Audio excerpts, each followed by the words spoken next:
No secret, men also get plastic surgery too. We've talked about it here on The Factor before. Tonight, we can tell you the desires to get a little work done is becoming more and more popular among men. According to a new study from the American Society of Plastic Surgeons, 1.3 million men are getting cosmetic surgery every year, the highest number yet. The most popular procedure includes liposuction, nose jobs, and what the hell are they doing with Brazilian butt lifts? The devil is busy. Let's talk about it. Joining me now here on The Factor Uncensored, media personality, KG Smooth, licensed social worker, Joe Hartso, and plastic surgeon, Dr. Christian Ario. Dr. Ario, why are men getting BBLs? Well, it's for a majority is because they want to... Are we talking about like a big ass? No, not really. So when it comes to women getting BBLs, they're getting it because they want a shapelier buttock, right? More like a heart-shaped butt, being more, attractive. When it comes to male, it all has to do with muscles, right? So whenever males want to get BBLs, it's because they want to get a more muscular-appearing buttock. So you have to basically adjust your technique to be able to achieve that muscular appearance. And so, are they being secretive about it? Or are they coming there with their wives or girlfriends, whomever, saying, this is what I want? Well, there's been a trend of getting a little bit closer to where the ladies are nowadays. If you look at 10, 15, 20 years ago, ladies used to get plastic surgery way more than males. They still do, but back then they were very secretive about it, right?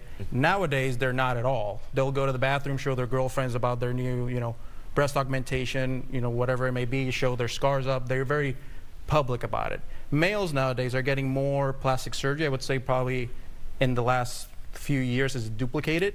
Before, it used to be around 8% of all of my patients would be male. Nowadays it's more like 15 to 20%.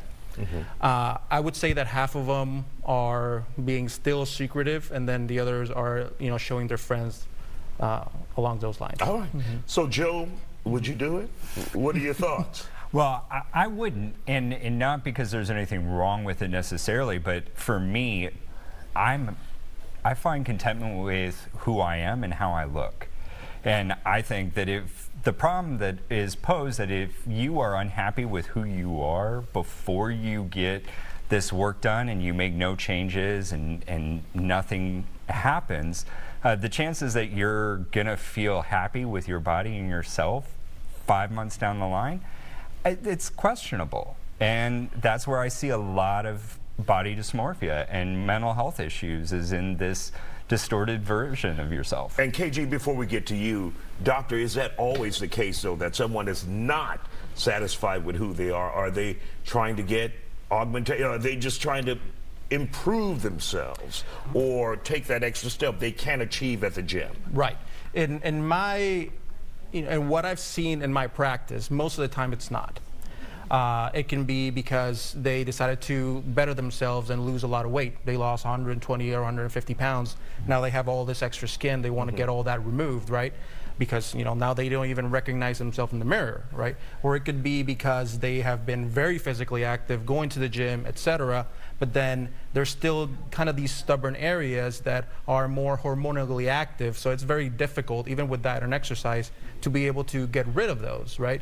So doing a little bit of liposuction to get them there to the finish line, makes sense. In addition to, let's say, alopecia in males also. They start losing their hair. They want to get hair transplants to look more like they did 15, 20 years ago, because they don't again, they don't recognize themselves in the mirror. So it's about aging gracefully as well. So it's not always about trying to be shallow or anything like that, or trying to create perfection, but more of feeling comfortable in their own skin. So, KG, why did you decide to get your BBL? I'm kidding. Living in a world where man wants to be a bad bitch is wild to me. But this whole thing, I guess do whatever makes you happy. Have you ever considered it? I have considered some sort of plastic surgery. So back in October 2021, went to Dallas to the state fair, ended up passing out, busted my face, busted my lip. Now the left side of my lip has the scar tissue that's left over, unevens my smile that I see in pictures that I take. Only I see it. And so I've thought about either going to have cosmetic surgery to get rid of the scar tissue or get a small little plump to even out, you know, my lip.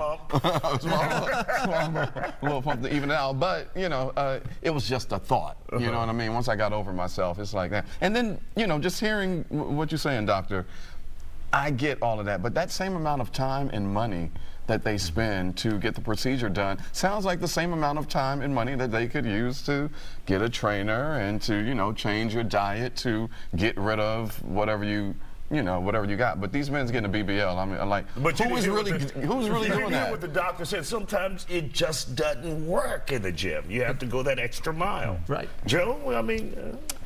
Well, and I think the doctor makes an excellent point. It is about the context and the reason. And if the reason is medically necessary, okay, they're great. I love that for them. But this is also a medical procedure. And there is a mental health impact that can happen when you go through any type of medical procedure. And that's something that I, as a mental health professional, want to make sure that we're honest about, is that this is both not just a physical process, but a mental process as well. All right. Thank you guys for joining us. We'll be